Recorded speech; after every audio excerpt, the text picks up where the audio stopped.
Iran America யுத்தம் சம்பந்தமாக ஒரு முக்கியமான அப்டேட் ஒன்றுக்கு தான் இந்த வீடியோ நம்ம போஸ்ட் பண்ணுறோம். என்ன அப்படின்னு சொன்னால், இப்போ நேற்று ஈரானுடைய ஜனாதிபதி மசூத் பெசஸ்கியன் ஒரு முக்கியமான அறிவிப்பு ஒன்று வழங்கியிருந்தார்.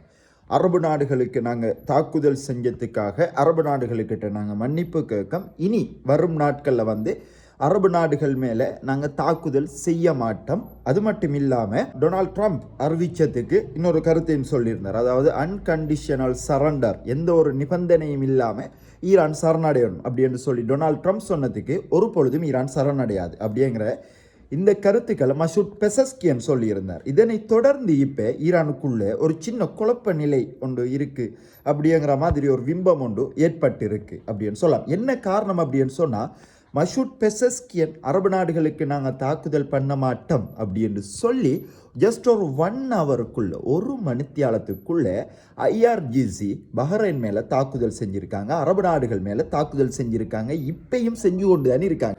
உச்ச தலைவர் இப்போ ஈரானுக்குள்ளே இல்லை. அவங்க ஒரு சுப்ரீம் கவுன்சில் ஒன்று வச்சிருக்காங்க, 3 பேர் அடங்கின ஒரு குழு. அந்த குழு தான் இந்த தீர்மானத்தை எடுத்திருக்கு அப்படின்னு சொல்லி மசூத் பெசஸ்கியன் அந்த அறிவிப்பை வெளியிட்டு இருந்தார். பட் மசூத் பெசஸ்கியனுடைய இந்த அறிவிப்பை ஏற்றுக்கொள்ளாமல் ஐஆர்ஜிசி அரபு நாடுகள் மேலே தாக்குதல் செஞ்சு கொண்டு இருக்காங்க. இதே நேரங்களில் டொனால்ட் ட்ரம்ப் ஒரு அறிக்கை ஒன்று வெளியிட்டு இருந்தார். பார்த்தீங்களா, எங்களால் தான் இப்போ ஈரான் உங்கள்கிட்ட மன்னிப்பு கேட்காங்க, ஈரான் மத்திய கிழக்கினுடைய ஒரு தோல்வி அடைஞ்ச ஒரு நாடாக போய்த்து, அது மட்டும் இல்லாமல் நாங்கள் இன்னைக்கு ஈரானுக்கு அடிப்போம், இப்படி கடுமையாக அடிப்போம் அப்படின்னு சொல்லி டொனால்ட் ட்ரம்ப் என்னமோ வெற்றி அடைஞ்ச மாதிரி சொல்லியிருந்தார். இந்த கருத்து, அதாவது இது எதனால் வந்த விளைவு, மசூத் பெசஸ்கியனுடைய இந்த கருத்து ஏன் தேவையில்லாத வேலை என்ன மசூத் பெசஸ்கியனுக்கு அப்படின்னு சொல்லி ஈரானுக்குள்ளே பல எதிர்ப்புகள் மசூத் பெசஸ்கியனுக்கு எதிராக வேற ஆரம்பிச்சிருக்கு அப்படின்னு சொல்லலாம்.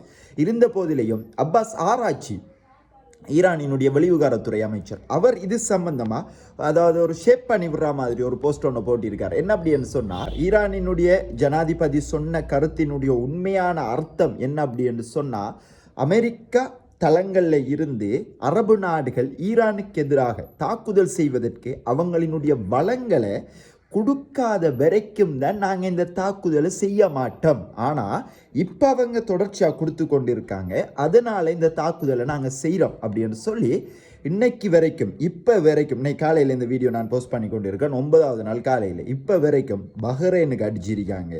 அதே மாதிரி குவைட்டினுடைய ஹை ரைஸ் பில்டிங் ஒன்று அடிச்சிருக்காங்க. அந்த பில்டிங் தீப்பற்றி எரிஞ்சு கொண்டு இருக்குது. குவைட்டினுடைய முக்கியமான இடத்துல ட்ரோன் அட்டாக் செஞ்சுருக்காங்க. அது மட்டும் இல்லாமல் சவுதியினுடைய தலைநகர் ரியாதில் இருக்கிற அமெரிக்க தளங்களை குறிவச்சும் தொடர்ச்சியாக இப்போ வரைக்கும் ஈரான் தாக்குதல் செஞ்சு கொண்டு இருக்காங்க. அதாவது மசூத் பெசஸ்கியன் சொன்னதிலிருந்து இப்போ வரைக்கும் கடுமையான தாக்குதலை ஈரான் அரபு நாடுகளுக்கு எதிராக செஞ்சு கொண்டு இருக்காங்க. இதில் இருந்து சில விஷயங்களை நாம் கல்குலேட் பண்ணி பார்க்கலாம். என்ன அப்படின்னு சொன்னால், மசூத் பெசஸ்கியன் அவருடைய தீர்மானம் அப்படிங்கிற இறுதி முடிவாக இல்லை. அவருக்கு ஈரான் கட்டுப்படாது.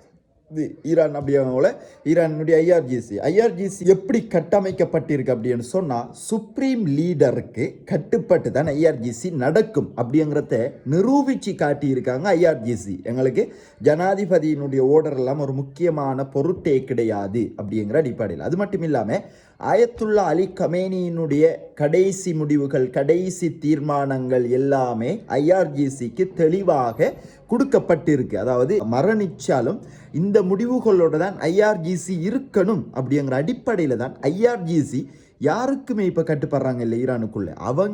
அவங்களுடைய முடிவுகளை எடுத்து பெர்ஃபெக்டாக இப்போ அடிச்சு கொண்டு இருக்காங்க. அதாவது யுத்தம் தேவையில்லை அப்படிங்கிற மாதிரி ஒரு பிரிவும், அதே போன்று யுத்தம் தான் இதுக்கு தீர்வு அப்படிங்கிற மாதிரி இந்த ஐஆர்ஜிசிக்கும் இடையில இதை சாக்கா வச்சு ஒரு குழப்பம் ஒன்று உருவாக்குறதுக்கு அமெரிக்கா அண்ட் இஸ்ரேல் ஒரு ட்ரை ஒன்று பண்ணி கொண்டு வராங்க அப்படிங்கிற ஊர்ஜிதப்படுத்தப்படாத தகவல்கள் இப்போ நமக்கு வெளியாகிருக்கு. பட் எது எவ்வாறாக இருந்தாலும் திருப்பி மசூத் பெசஸ்கியன் அவர் சொன்ன கருத்து மீண்டும் கிளியர் ஆக்கி இருந்தார். என்ன அப்படின்னு சொன்னால், அமெரிக்க தளங்கள் ஈரானுக்கு எதிராக பயன்படுத்தப்படாத வரைக்கும் தான் நாங்கள் இந்த தாக்குதலை செய்ய மாட்டோம் அப்படின்னு சொல்லி அவரும் அதை ஷேப் பண்ணியிருந்தார். அவர் அதாவது மசூத் பெசஸ்கியன் இப்படி சொன்னதை தொடர்ந்து ஈரானுக்குள்ள ஒரு குழப்பமான நிலைமை இல்லை. மசூத் பெசஸ்கியனும் ஐஆர்ஜிசிக்கு கட்டுப்படுறார் அப்படிங்கிறத இது தெளிவாக காட்டியிருக்கு. அதன் பிறகுதான் ஈரானுக்குள்ள அரசாங்கத்துக்குள்ள ஒரு பிரச்சனை பிரச்சனை இல்லை, ஜனாதிபதியாக இருந்தாலும் சரி யாராக இருந்தாலும் சரி ஐஆர்ஜிசிக்கு கீழே தான் அவங்க கட்டுப்பட்டு நடப்பாங்க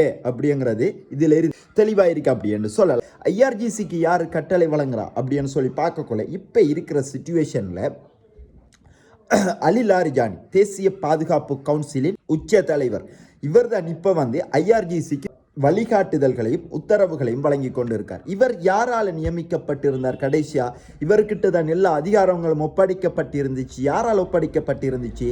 அலி கமேனியால அவர் இறப்பதற்கு வபாத்தாவதற்கு 2-3 வாரங்களுக்கு முன்னரே அலி லாரிஜானி கிட்ட இந்த பொறுப்பெல்லாம் ஒப்படைக்கப்பட்டிருந்துச்சு. இதனூடாகத்தான் ஜனாதிபதியினுடைய அதிகாரங்கள் குறைக்கப்பட்டு அலி லாரிஜானியினுடைய அதிகாரங்கள் உயர்த்தப்பட்டிருந்துச்சு. ஏற்கனவே அலி ஹமேனி இந்த விஷயத்தில் எல்லாத்தையும் பெர்ஃபெக்டாக செஞ்சு போட்டு தான் அவர் மபாத்தாயிருக்கார். அது மட்டும் இல்லாமல் முஜ்தபா அலி ஹமேனி அப்படிங்கிற அலி கமேனியினுடைய மகன் இந்த இடத்துக்கு வரக்கூடிய வாய்ப்பு இருக்கு. அடுத்த தலைவர் அவர்தான் அப்படி என்று சொல்லி, உச்ச தலைவர் அவர்தான் அப்படின்னு சொல்லி இப்போ மொத்தமாக பேச்சுக்கள் இடம்பெற்று கொண்டிருக்கு. ஆனால் மேற்கத்திய ஊடகங்கள் சில தகவல்களை சொல்லி கொண்டிருக்காங்க. அலி கமேனி எப்படி, அதாவது ஈரானுக்குள்ள இப்போ 2 ராணுவ பிரிவு இருக்கு. ஒன்று ஐஆர்ஜிசி, மற்ற காத்தமல் அன்பியா அப்படிங்கிற ஈரானினுடைய தரை படையினர் அப்படின்னு சொல்லலாம், ஈரானுடைய ராணுவம். அந்த ராணுவம் 2யுமே அலி கமேனி எப்படி நிர்வாகிச்சு ஒற்றுமையாக கொண்டு சென்றாரோ அதை முஜ்தபா அலி கமேனியால் கொண்டு செல்ல முடியுமா அப்படிங்கிற கேள்விகள் இப்போ பலதரப்பட்ட விமர்சனங்கள், கேள்விகள். மேற்கத்திய நாடுகள், அதாவது என்ன நடக்குது அப்படின்னு சொல்லி நமக்கு தெளிவாக புரியுதா? ஈரான் அரபு நாடுகளுக்கு அடிச்சிருக்கு. அரபு நாடுகள் அடித்தா இப்போ மேற்கத்திய ஊடகங்கள் இதுக்குள்ளே பூந்து அவங்க ஒரு டகால்ட்டி வேலையை ஒன்று செய்ய பார்க்காங்க. இன்க்ளூடிங் டொனால்ட் ட்ரம்பினுடைய கருத்து கூட நல்லா யோசிச்சு பார்த்தோம்னா நமக்கு வழங்கும்.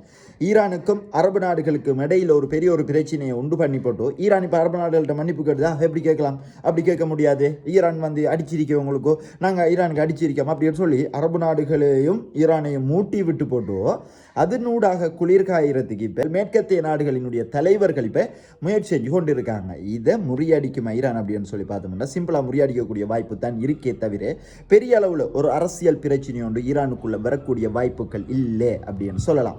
அது மட்டும் இல்லாமல் டொனால்ட் ட்ரம்பினுடைய கூற்று, நான் நேரத்தோடு சொன்ன மாதிரி ஈரானுக்கு கடுமையாக தாக்குவோம் அப்படின்னு சொல்லியிருந்தாரு. அந்த அடிப்படையில் இன்னைக்கு இப்போ காலையில் எண்ணெய் சுத்திகரிப்பு நிலையம் ஒன்றை குறிவச்சு அமெரிக்கா தாக்குதல் செஞ்சிருக்காங்க தெஹரான்ல. அது மட்டும் இல்லாமல் ஈரானினுடைய ஒரு 35 நகரங்களுக்கு நீரை விநியோகிக்கிற டீசலினேஷன், அதாவது கடல் நீரில் இருந்து உப்பு நீரை நன்னீராக மாற்றி எடுக்கிற தொழில்நுட்பத்தின் மேலேயும் அமெரிக்கா இஸ்ரேல் கூட்டு நடவடிக்கை ஒன்று தாக்குதல் செஞ்சிருக்காங்க. இதுக்கு அப்பாஸ் ஆராய்ச்சி சொல்லியிருக்கார். என்ன அப்படின்னு சொன்னால், நீங்கள் பிழையான ஒரு இடத்துல கை வச்சிருக்கீங்க, இது ஈரானுக்கு மட்டும் பாதிப்பை ஏற்படுத்தாது அப்படின்னு சொல்லியிருக்கார். அதாவது என்ன அப்படின்னு சொன்னால், இதனுடைய பாரதூரம் அப்படிங்கிற கடும் ஒரு பிரச்சனைக்கு மத்தியில் கொண்டு போய்விடும். என்னடா இப்போ அரபு நாடுகளை பொறுத்த வரைக்கும் யுனைடெட் அரப் எமிரேட்ஸாக இருக்கலாம், குவைட்டாக இருக்கலாம், கத்தாராக இருக்கலாம், சவுதி அரேபியாவாக இருக்கலாம். இந்த நாடுகள், இந்த நாடுகளை மட்டும் குறிப்பாக சொல்கிறேன்னா இந்த நாடுகளுக்கு தனிப்பே தொடர்ச்சி அடிச்சு கொண்டு இருக்காங்க ஈரான்.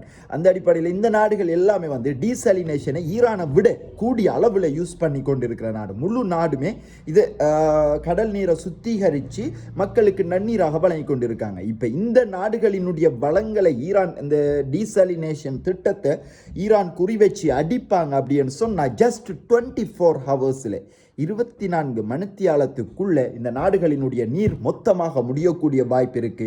மக்கள் புரட்சி பெரிய அளவில் வரக்கூடிய வாய்ப்பு இருக்கு. ஸோ அமெரிக்கா அண்ட் இஸ்ரேல் மீண்டும் மீண்டும் டேஞ்சரான சிச்சுவேஷனை தொட்டு கொண்டு இருக்காங்க. அதே மாதிரி அமெரிக்காவும் இஸ்ரேலும் சேர்ந்து ஈரானுக்கும் கடுமையாக அடிச்சு கொண்டு இருக்காங்க அப்படிங்கிறதும் வேற விஷயம் அப்படின்னு சொல்லலாம். அந்த அடிப்படையில் இன்னைக்கு இருக்கிற சில குழப்பங்களை இந்த வீடியோவில் நம்ம ஒரு எமர்ஜென்சி வீடியோ மாதிரி தான் வளமையாக நம்ம இந்த செட்டெல்லாம் வச்சு பேசுவோம். இந்த வீடியோவில் அப்படி பேசலை, என்னன்னா கொஞ்சம் அவசரமாக இந்த தகவலை உங்களுக்கு வழங்க வேண்டியிருந்ததன் காரணத்தாலே இந்த வீடியோ நம்ம போஸ்ட் பண்ணியிருக்கோம்.